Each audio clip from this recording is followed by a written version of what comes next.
میرے ایک بیان ہوا تھا, آڈیو بیان تھا بہت پہلے, اس کا نام تھا زلزلے کیوں آتے ہیں. اس بیان کا نام تھا زلزلے کیوں آتے ہیں. بہت پہلے بیان ہوا تھا, اس وقت ویڈیو بیان نہیں آتے تھے, تو وہ مجھے اپنا وہ بیان ذہن میں آ گیا. ہمارے ہاں جب بھی کوئی دنیا میں طوفان آتا ہے, زلزلے آتے ہیں, بارشوں میں سیلاب آتے ہیں, تو دو انتہاؤں کی طرف لوگ جاتے ہیں.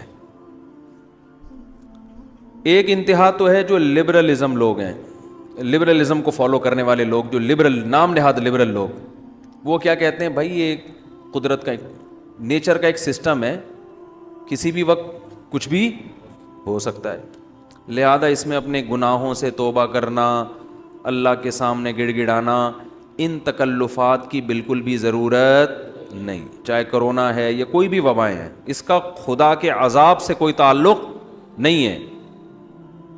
بھائی پلیٹیں ہیں زمین کی, ہلیں گی تو دھسیں گے سارے. جب زمین سے اتنی گیس نکال رہے ہو, اتنا آئل نکال رہے ہو, تو خلا پیدا ہوتا ہے نا, وہ خلا پورا ایسا ہی ہوگا کہ ایک طرف کا حصہ کھسک کے یہاں جائے گا, تو وہ زمین ہے وہ کوئی چھوٹی موٹی چیز تو نہیں ہے.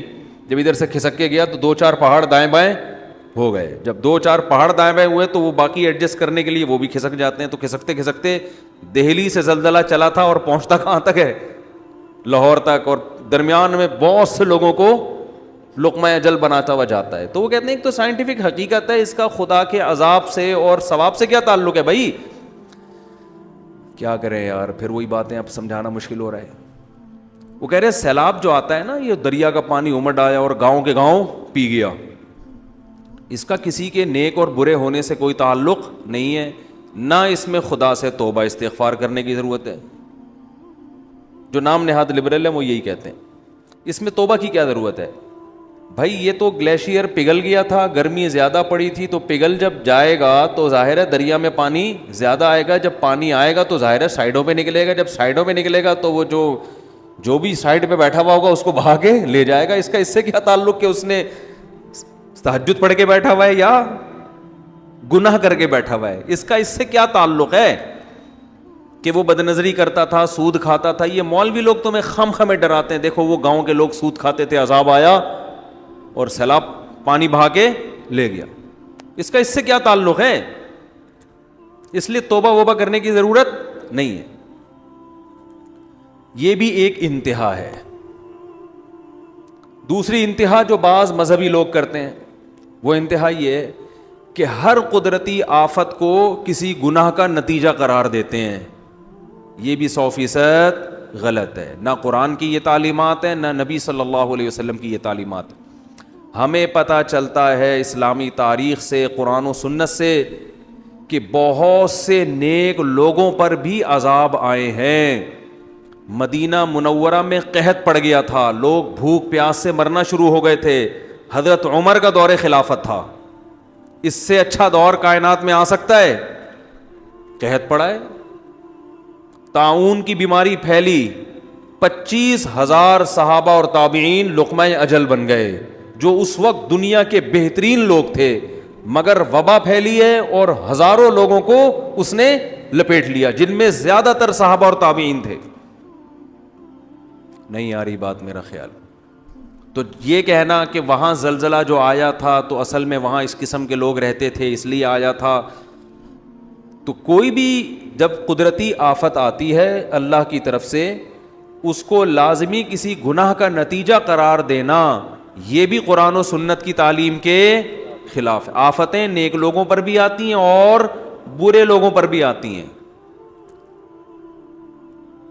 ہم قرآن و سنت میں جب غور کرتے ہیں نا, تو ہمیں 2 قسم کی آفتیں ملتی ہیں, اس زمین پہ ہوتی ہیں 2 قسم کی.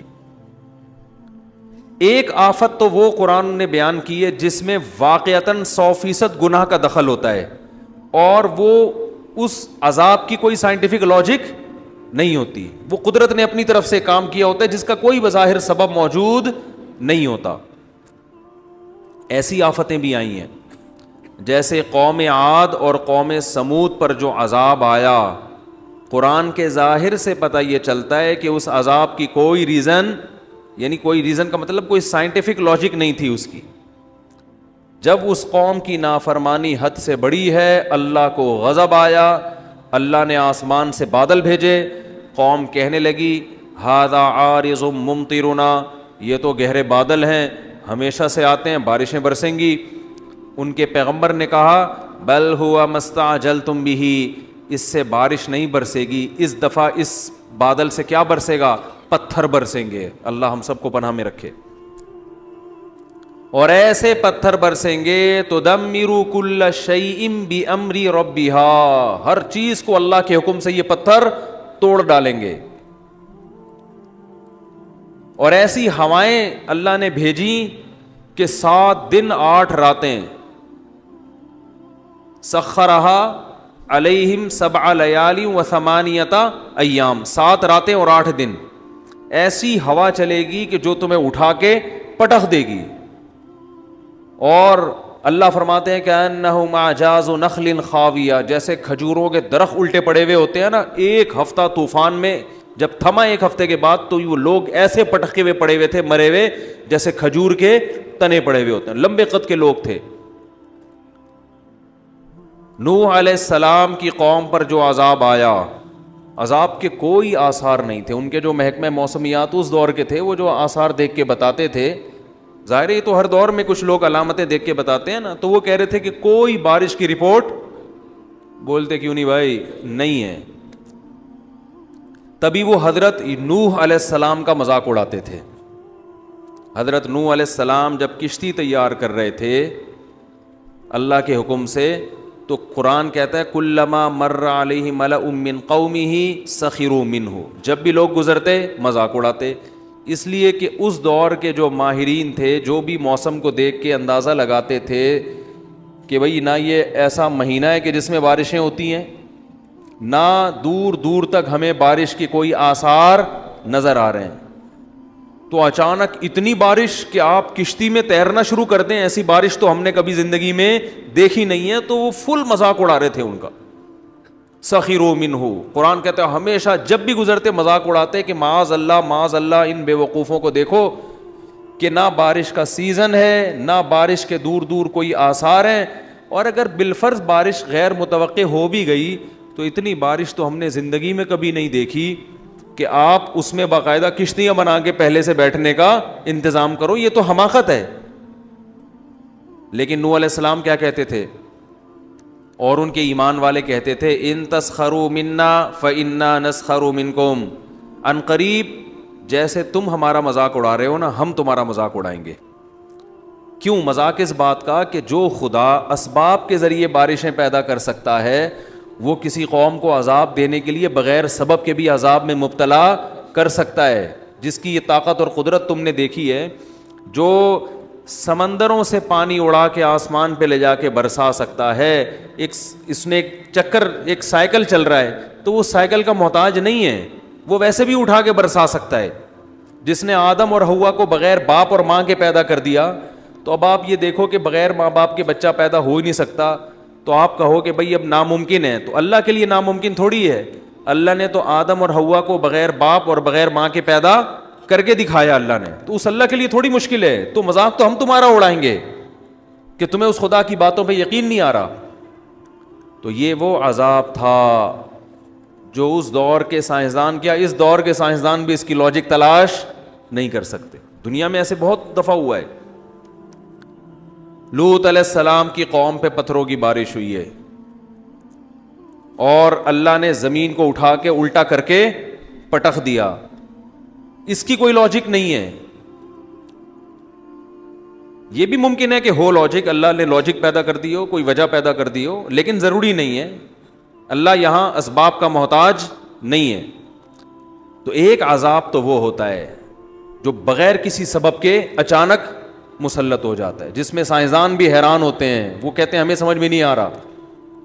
تو یہ عذاب پچھلی امتوں میں زیادہ ہوئے تھے, اور نبی صلی اللہ علیہ وسلم نے فرمایا میری امت میں بھی ہوں گے مگر پچھلی امتوں سے کم ہوں گے, لیکن ہوں گے ضرور. آپ صلی اللہ علیہ وسلم نے فرمایا جب گناہوں کی کثرت ہوگی میری امت میں مسخ کے واقعات بھی ہوں گے, شکلیں تبدیل ہو جانا. بنی اسرائیل کو اللہ نے منع کیا تھا نا ہفتے کے دن شکار مت کرو، پھر بھی کیا انہوں نے. رات کو سوئے ہیں، صبح جب اٹھیں تو کچھ لوگ بندر بن چکے تھے اور کچھ لوگ سور اور خنزیر بن چکے تھے.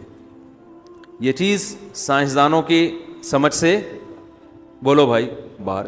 جیسے حضرت عیسیٰ کو اللہ نے بغیر باپ کے پیدا کر دیا، سائنسدان مانیں گے اس کو؟ وہ کہتے ہیں بھائی لیبارٹری میں تو ایسی یہ ممکن ہی نہیں ہے، لیبارٹری تو یہ کہتی ہے کہ یہ پاسبل نہیں ہے. حضرت عیسیٰ علیہ السلام مردوں کو کہتے تھے قم باذن اللہ، اللہ کے حکم سے کھڑا ہو جا، مردہ ایک دم زندہ ہو کے بیٹھ جاتا تھا. سائنسدان مانیں گے؟ بولتے کیوں نہیں بھائی؟ نہیں مانیں گے. لیکن دنیا کی اکثریت اس کو مانتی ہے، مسلمان بھی مانتے ہیں، عیسائی بھی، اور یہ دنیا کی اکثریت بن جاتے ہیں. اور دنیا کی اتنی بڑی قوم کا کسی جھوٹی خبر پہ جمع ہونا عقلاً ممکن نہیں ہے. ہر چیز سائنس سے نہیں پتہ چلتی، خبر سے بھی بہت سی چیزیں سائنسدانوں کی دسترس سے باہر ہیں. آج ہمارے جو یونیورسٹیوں کے طلبہ ہیں نا، وہ کہتے ہیں بس سائنسدان بتائیں گے تو مانیں گے ورنہ نہیں مانیں گے. اور بھائی یہ تو بے وقوفی کی بات ہے. خبر جو ہے نا نیوز، اس میں اگر تواتر سے کچھ لوگ خبر بیان کر رہے ہیں تو اس کو بھی ماننا پڑتا ہے، چاہے وہ سائنس اس کو مانے یا نہ مانے. میں یہاں جب بھی ایسے کوئی معجزے اور کرامت کے واقعات بیان کرتا ہوں نا، تو میں اپنا واقعہ ضرور بیان کرتا ہوں. میں نے شہداء کے خون کی خوشبو اپنی ناک سے سونگھی، اللہ کی قسم. اب اگر مجھے کوئی سائنسدان کہے کہ یہ پاسبل نہیں ہے تو میں کہوں گا میں نے خود سونگھی ہے تو پاسبل. آپ کہہ سکتے ہیں ان کی ناک میں کوئی گڑبڑ ہوگی، ناک میں گڑبڑ ہے تو پھر ادھر سے بدبو آ رہی ہے، ادھر سے کیا آ رہی ہے؟ خوشبو. دونوں سے بدبو آئے نا، یہ دونوں سے خوشبو آئے. آپ کہیں گے بھائی اس کو وہم ہو گیا ہے، تو میرے ساتھ 10 آدمی اور تھے، ان کو بھی وہم ہو گیا. بہت مشکل ہے بات سمجھانا. آپ کہو گے یار جیسے ہی کوئی شہید ہوا ہوگا فوراً کسی نے خوشبو کا چھڑکاؤ کر دیا ہوگا. بھائی 1 مہینے پہلے شہید دیکھا، اس میں سے بھی وہی خوشبو آ رہی ہے. 1 مہینے بعد دوسری جگہ پہ دیکھا، اس میں سے وہی پرفیوم، وہ بندہ فوراً لے کے وہاں کہاں سے پہنچ گیا؟ اور ادھر شہادت ہوئی ہے، ادھر خوشبو آ رہی ہے. ایسے بھی ہمارے ساتھیوں نے دیکھا.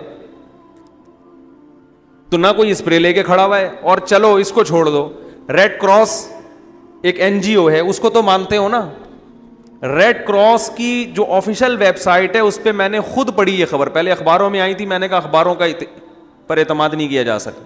ان کی آفیشیل پیج پہ میں گیا، یہ 10-12 سال پرانی بات ہے. انہوں نے افغانستان کے بارے میں لکھا کہ وہاں جو یہ جن کو مجاہدین کہا جاتا ہے، یہ جب مرتے ہیں تو ان میں بہت سو کی لاشیں خراب نہیں ہوتی اور ان لاشوں میں سے خوشبو آ رہی ہوتی ہے، اور ان کے مقابلے میں جو لڑ رہے ہوتے ہیں ان کی لاشوں میں سے بدبو آ رہی ہوتی ہے. یہ بہت چھوٹی سی خبر تھی، کیونکہ یہ ڈرتے بھی ہیں نا، یہ تو اور موٹیویشن نہ ملے لوگوں کو. اور نیچے لکھا تھا ہم ان کی خوراک پہ ریسرچ کریں گے کہ یہ کھاتے کیا ہیں. یہ اللہ کی قسم میں نے خود پڑھی ہے یہ خبر، سونگی بھی ہے شہداء کے خون کی خوشبو. ایسے بہت واقعات ہیں. 6 مہینے ہو گئے باڈی خراب نہیں ہو رہی، خوشبو آ رہی ہے. نبی صلی اللہ علیہ وسلم نے فرمایا جب شہید کوئی اللہ کے راستے میں جان دے کے شہید ہوتا ہے نا، تو خون جو اس کے باڈی سے نکلتا ہے، تو قیامت کے دن جب یہ شہید آئے گا، لونہ لون دم، تو اس کے خون کا رنگ خون جیسا ہوگا مگر خوشبو خون جیسی نہیں ہوگی. فرمایا ریحہ ریح مسک، اس کی خوشبو مشک جیسی ہوگی، جو ہرن کی ناف سے نہیں مشک نکلتا، اتنی بہترین خوشبو ہوگی. تو اب اگر کسی کو یہ اعتماد ہو کہ مفتی طارق مسعود صاحب جھوٹ اتنی لمبی ممبر پہ بیٹھ کے پھینکیں گے نہیں، تو اس کو اب مزید کسی سائنسدان کی ضرورت نہیں ہے اس خبر کی تصدیق کے لیے. اور اگر کسی کا خیال ہے کہ بھائی ہو سکتا ہے پھینک رہے ہو بیٹھ کے، تو وہ پھر کہے گا یار مجھے یقین نہیں ہے. تو اگر ڈاکٹر کہیں گے کہ ایسا پاسبل ہے تو مان لوں گا، ڈاکٹر کہیں گے امپاسبل تو نہیں مانوں گا. لیکن اگر آپ کو یقین ہے کہ بولنے والا سچ کہہ رہا ہے، پھر آپ ڈاکٹر کو سائڈ پہ لگا دو گے. آپ بولو گے بھائی یہ میڈیکلی تو ممکن نہیں ہے لیکن خدا کے لیے ممکن ہے، اللہ سب کچھ کر سکتا ہے. تو ہم جس پیغمبر کو سائنس کے مقابلے میں لاتے ہیں اس پیغمبر کے سچے ہونے کا ہمیں یقین ہے، اور وہ پیغمبر سائنس کے خلاف بات نہیں کرتے. البتہ کچھ باتیں ایسی کرتے ہیں جہاں سائنس کی پہنچ نہیں ہے. دیکھو سائنس کے خلاف چلنا الگ بات ہے اور ایسی بات کرنا جہاں تک سائنس پہنچی نہیں ہے، یہ دونوں میں بڑا فرق ہے. مذہب کبھی سائنس کے اگینسٹ نہیں چلتا. مذہب ایسی باتیں ضرور کرتا ہے جو سائنسدانوں کی اپروچ سے، سائنسدان کو کیا پتا جنت کیا ہوتی ہے، جہنم کیا ہوتی ہے، برزخ کیا ہوتی ہے، نیک عمل، یہ میڈیکل سائنس کا شعبہ ہی نہیں ہے. کرامت کیا ہوتی ہے، معجزہ کیا ہوتا ہے، اللہ کیا کیا کر سکتا ہے، یہ سائنس کا شعبہ تھوڑی ہے. سائنس تو یہ کہتی ہے کہ اسباب کو اسباب سے ملا کے اگر کوئی رزلٹ نکلے گا تو ہم اس پر یقین کریں گے، نہیں نکلے گا تو ہم اس کو چھوڑ دیں گے. یہ سائنس کا ٹاپک ہے اور وہ بذات خود ٹھیک ہے، یہ سائنس کی حد تک ٹھیک ہے، لیکن کچھ باتیں سائنس سے ہٹ کر بھی بولتے کیوں نہیں بھائی ہوتی. میں نے ایک امریکن تھے، ہمارے ایک رشتہ دار امریکہ میں رہتے تھے، بڑے پڑھے لکھے ہیں. میں نے ان سے پوچھا کہ یہ گورے جنات کو مانتے ہیں؟ انہوں نے کہا لیبارٹری کے اندر نہیں مانتے، لیبارٹری کے باہر مانتے ہیں. ٹھیک ہے نا، لیبارٹری کے اندر نہیں مانتے، لیبارٹری کے باہر مانتے ہیں. جب چڑھتا ہوا دیکھتے ہیں نا جن کسی کے اوپر، اور سارے ڈاکٹر کہتے ہیں بھائی پتہ نہیں ہماری سمجھ سے بالاتر ہے، تو مان لیتے ہیں کہ کچھ اور مخلوق بھی اللہ نے پیدا کی ہیں. جنات بھی ایسے ہی ہیں. اب میڈیکل سائنس کا طالب علم خام خواہ میں الجھ رہا ہوتا ہے، جن چڑیل بھوت کچھ نہیں ہوتے. بھائی اللہ نہ کرے جب چڑھ گیا نا تو پھر بولو کہ یہی سب کچھ ہوتا ہے. لیکن عامل جو کہہ رہے ہیں نا جن چڑیل، وہ الو بنا رہے ہیں. ایسا نہ ہو کہ جن کی چکر میں آپ عاملوں کے پاس پہنچ جائیں، یہ کے پاس کچھ بھی نہیں ہوتا، یہ مسمرزم کر کے آپ کو الو بناتے ہیں. لیکن حقیقت میں بھی جنات ہوتے ہیں، انگریزوں پہ بھی آتے ہیں، اتنے نہیں آتے جتنے ہمارے یہاں آ رہے ہیں. ہمارے یہاں تو ہول سیل کے حساب سے نا، اس لیے کہ عامل جہاں پہنچے گا 25-30 چڑیلیں لے کے پہنچ جائے گا وہ. تو یہاں تک کہ بعض دفعہ خود ڈاکٹر آ کے کہتے ہیں اس کا کوئی روحانی علاج کراؤ بھائی، پھر وہ آپ جاتے ہیں عاملوں کے چکر میں. حالانکہ روحانی علاج کا مطلب فاتحہ پڑھ کے دم کرو، سورہ فلق، بس اتنا کافی ہے. تو ہر چیز کو سائنس کے معیار پہ پرکھنا یہ حماقت اور بے وقوفی ہے. جیسے میں اکثر بیان میں ایک بات کہتا ہوں، آج بہت سے لوگ پریشان ہوتے ہیں. اچھا جہاں سائنس چلانی چاہیے وہاں نہیں چلانا بھی بے وقوفی ہے، یہ بھی ذہن میں رکھو. مثال کے طور پر مذہب ایک چیز میں خاموش ہے، نبی نے ہمیں اس بارے میں کچھ نہیں بتایا، تو پھر تو جب پیغمبر ہی بتائیں گے نا ہمیں، پیغمبر نہیں بتا رہے تو پھر ہم نے پھر اسباب کو سامنے رکھ کر ہی فیصلہ کرنا ہے. پھر ہوائی باتوں میں آنے کی ہمیں اجازت نہیں ہے، اس لیے کہ دلیل یا تو عقل سے ہوگی یا نقل سے. عقل کی دلیل جو سائنسدان بتاتے ہیں، جو مشاہدے پر مبنی حقیقت، اور نقل پیغمبر سے. تو اگر ہمارے پاس مذہب سے بھی دلیل نہیں ہے اور ہمارے پاس سائنسدانوں سے بھی کوئی دلیل نہیں ہے، پھر اس پر ایمان لانا وہ توہم پرستی ہے.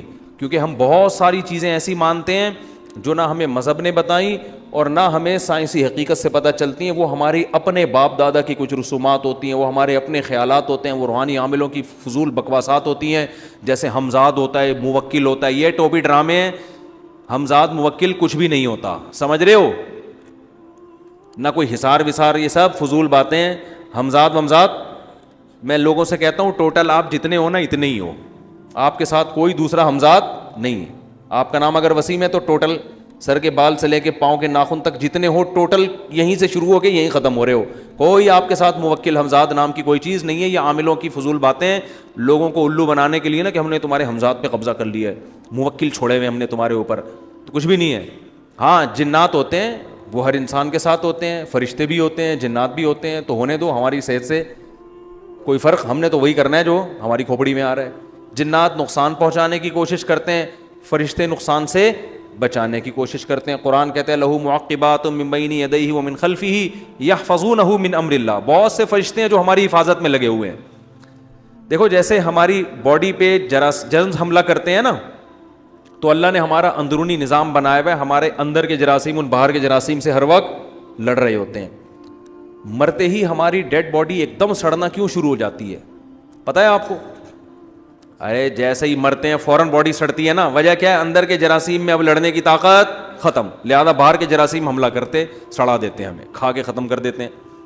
تو یہ ہر وقت، یہ ہم جب زندہ ہوتے ہیں تو بھی کر رہے ہوتے ہیں، لیکن باہر جب وہ حملہ کر رہے ہوتے ہیں تو ہمارے اندر کے جراثیم میں بھی اس کو ان سے فائٹ کر رہے ہوتے ہیں. جیسے کرونا کے جرثومہ جیسی گیا نا، جو اس کا وائرس گیا، فوراً اینٹی باڈیز تیار ہونا شروع. ہمارے اندر کی باڈیز جو ہے اینٹی باڈی بننا شروع ہوتی ہے اور وہ اس کرونا کے جرثومے سے لڑنا. اور یہ ایسی زبردست خاندانی لڑائی ہے، یہ بھی اللہ کے وجود کی دلیل ہے.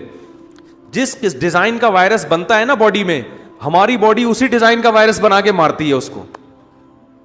اللہ کی قدرت دیکھو یار. مثال کے طور پر کورونا کی شکل اگر ایسے، ایک مثال دے رہا ہوں، ایسا نہ ہو کہ ایسے سمجھ لو آپ. ہاں کوئی ڈاکٹر بیان کریں کہ مفتی صاحب کو یہی نہیں پتا کورونا ایسا تھوڑی ہوتا ہے. ایک مثال دے رہا ہوں.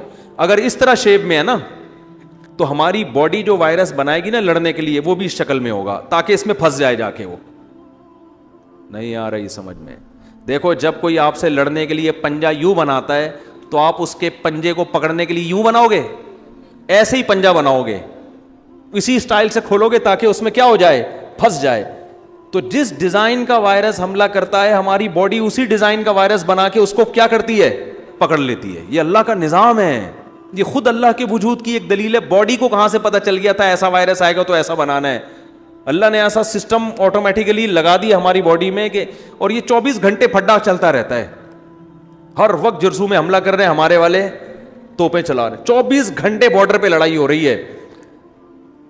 کبھی ایسا ہوتا ہے کہ باہر کا دشمن اتنا طاقتور ہوتا ہے کہ وہ آپ کی جراثیم کو مار کے اس پہ حاوی آ جاتا ہے, پھر آپ بیمار ہو جاتے ہو, پھر بھی ایک دم مرتے نہیں ہو, پھر باڈی لڑنا. وہ کہتے ہیں ابھی تو بیٹا شکست ہو گئی, ابھی پھر ہم دوبارہ تیاری کرتے ہیں. وہ جا کے دوبارہ سے تیاری کر کے پھر جب ایک دفعہ وہ وائرس کو شکست دیتے ہیں تو اتنے پاورفل ہو جاتے ہیں کہ ان کو جنگ لڑنا اس وائرس کے خلاف, اس بیکٹیریا کے خلاف جنگ لڑنا آ جاتا ہے ان کو. کہتے ہیں اب تو حملہ کر کے دکھا, اب تو ہم نے سیکھ لیا, تو یہاں سے آتا ہے ایسے تیرے کو چپت لگاتی ہے, لگتے ہی تو مرتا ہے. تبھی ایک دفعہ جو بیماری ہو تو عام طور پہ دوبارہ نہیں ہوتی وہ.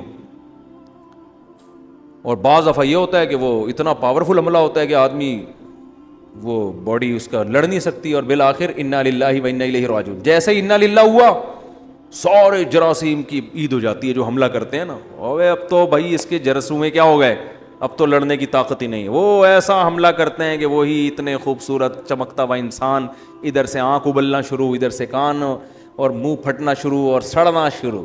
اللہ بتا دیتے ہیں کہ پیدائش سے لے کے اب تک تیرے اندر میں نے ایسے بیکٹیریا پیدا کیے تھے جو ان سے لڑ رہے تھے. آج تو مرا ہے تو اب تجھے پتا چلا تیری اصل حقیقت کیا تھی, اصل تو یہ ہے. تو خیر کہاں سے کہاں بات چلی گئی. تو جیسے جسمانی بیماریوں سے لڑنے کے لیے اللہ نے ہمارے اندر بیکٹیریا پیدا کیے ہیں نا, ایسے ہی جنات اور شیاطین بھی ہمیں ہر وقت نقصان پہنچانے کی کوشش میں لگے رہتے ہیں, جس کو سائنسدان نہیں مانتے, کیونکہ جنات لیبارٹری کا ٹاپک ہی نہیں ہے, موضوع ہی نہیں ہے. انسان مادی چیزوں کے بارے میں غور کر سکتا ہے, جنات کوئی مادی چیز نہیں ہے. اللہ نے آگ سے بنایا ان کو, لہذا وہ انسان کی پہنچ سے کیا ہیں, بالاتر. فرشتے بھی انسان کی پہنچ سے اوپر کی چیز ہیں. وہ اللہ نے بتا دیا میں نے روشنی سے ایک مخلوق پیدا کی جس کو فرشتے کہا جاتا ہے, اور ایک مخلوق میں نے آگ سے پیدا کی ہے جس کو جن کہا جاتا ہے. وہ الگ مخلوق ہے, وہ لیبارٹری میں آ ہی نہیں سکتی. وہ ہاں محسوس ہو سکتی ہے جس کو وہ ٹچ کرے, ٹھیک ہے نا, جس کو نظر آ جائے, جس پہ سوار ہو جائے اس کو محسوس ہوگی. تو وہ اللہ کا ایک نظام ہے. تو اب جنات کی طبیعت میں شر غالب ہے, جنات ہر وقت انسان کو نقصان پہنچانے کی کوشش میں لگے رہتے ہیں. لیکن اللہ نے جیسے باہر کے بیکٹیریا حملہ کرتے ہیں تو اندر بھی جراثیم رکھے ہوئے ہیں, ایسے ہی باہر کی یہ جو مخلوق ہے جو نظر نہیں آتی یہ حملہ کرتی ہے, تو اللہ نے اس کے دفاع کے لیے بھی ایسی مخلوق انسان کی حفاظت کے لیے رکھی ہوئی ہے جو ہمیں نظر نہیں آتی, جس کو کیا کہا جاتا ہے, فرشتہ. انگلش میں, عربی میں ملائکہ, انگلش میں اینجل کہتے ہیں میرا خیال ہے, اور اردو میں فرشتہ, جس کو ہمارے پشتوں میں کہتے ہیں پرشتہ. کیا کہتے ہیں, پرشتہ.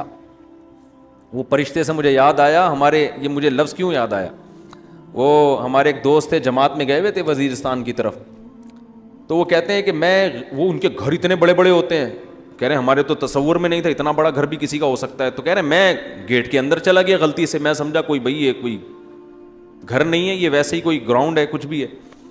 کہتے ہیں میں گیا تو وہ جو ہے نا وہ ایک دم سب غصے میں آ گئے کہ بھائی یہ کسی کے گھر میں تم بغیر پرمیشن کے کیوں داخل ہو رہے ہو. کہہ رہے ہیں وہ 2-3 لوگ مجھے پکڑ کے مارنے کے لیے بھاگے, یہ کراچی کے تھے.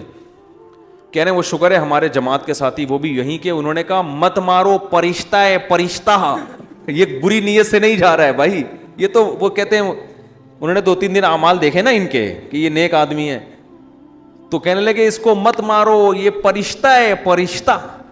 تو اس کو یہ لفظ یاد ہو گیا، کہہ رہا مجھے اتنا اچھا لگا ان کا یہ لفظ، مجھے واقعہ یاد آتا ہے کہ بھائی مجھے مت مارو، یہ کون، اس کو مت مارو، یہ کون ہے؟ فرشتہ ہے، یہ کوئی بری نیت سے نہیں آیا ہے، غلطی سے چلا گیا بیچارہ. وہ تو شکر ہے وہیں کے مقامی آدمی نے بچا لیا، ورنہ اس کا انا للہ ہو سکتا ہے اس کے خون میں سے بھی خوشبو آ رہی ہوتی 2-4 دنوں بعد. ٹھیک ہے، تو کیا بات کر رہا تھا میں؟ ہاں، تو فرشتے بچاتے ہیں اللہ کے حکم سے. بہت سارے فرشتے ہوتے ہیں جو آپ کی حفاظت پہ مامور ہوتے ہیں، اور یہ دن رات یہ چل رہا ہے. اچھا بات چل پڑی ہے تو فرشتوں سے ایک دو بات اور یاد آئی. دیکھو جنات کو محبت ہے گندگی سے، اور فرشتوں کو محبت ہے صفائی اور خوشبو. فرشتوں کو گندگی سے اتنی نفرت ہے کہ حدیث میں آتا ہے جب کوئی شخص مسجد میں نماز کے انتظار میں بیٹھا ہے یا نماز کے بعد بیٹھا ہے، نماز پڑھ کے بھی بیٹھا رہے گا تو اس کو ثواب ملتا رہے گا، اور فرشتے اس کے لیے دعا کرتے رہتے ہیں ما لم یحدث فیہ، جب تک کہ اس کی ہوا خارج نہ ہو. اگر ہوا خارج ہوئی فرشتے بوریا بستر لے کے شاٹ. کیونکہ فرشتوں کو بدبو سے کیا ہے؟ نفرت. فرشتوں کی اللہ نے صفت ایسی بنائی، ہر اچھی چیز سے ان کو محبت ہے. آپ جب تلاوت کرتے ہیں خاص طور پہ تہجد میں، حدیث میں آتا ہے فرشتے اس تلاوت کو سننے کے لیے جمع ہوتے ہیں. ایک فرشتہ آتا ہے وہ بتاتا ہے یہاں تلاوت ہو رہی ہے، نماز میں یا تہجد میں تلاوت کر رہا ہے فلاں. دوسرا آتا ہے، تیسرا آتا ہے، یہاں تک کہ آپ صلی اللہ علیہ وسلم نے فرمایا آسمان تک فرشتوں کا تانتا بن جاتا ہے. وہ اتنی فوج جمع ہو جاتی ہے، ہمیں پتہ ہی نہیں ہوتا، ہم تو اپنی تلاوت کر رہے ہیں. اتنے فرشتے. اور یہاں تک نبی صلی اللہ علیہ وسلم نے فرمایا کہ جب تلاوت ہوتی ہے نا، بعض لوگ قرآن خوبصورت پڑھتے ہیں، دل جمی ساتھ پڑھتے ہیں، فرشتے اتنا اس محبت کرتے ہیں اس تلاوت سے کہ فرشتے اپنا منہ اس شخص کے منہ پہ رکھ لیتے ہیں. اس کے ہونٹوں سے جو تلاوت نکل رہی ہے نا، اپنا منہ اس کے منہ پہ اوپر رکھتے ہیں تاکہ تلاوت کے الفاظ براہ راست ان کے منہ میں جانا شروع ہو جائیں. اتنی محبت کرتے ہیں فرشتے. تو اس لیے گھر میں اگر چاہتے ہو نا یہ جہاں سے بلائیں اور یہ ٹوپی ڈرامے ٹائپ کی جو چیزیں ہیں یہ نہ آیا کریں، تو اس کے لیے عاملوں کے پاس جانے کی ضرورت نہیں ہے. اس کے لیے گھر میں طہارت کا معمول رکھو.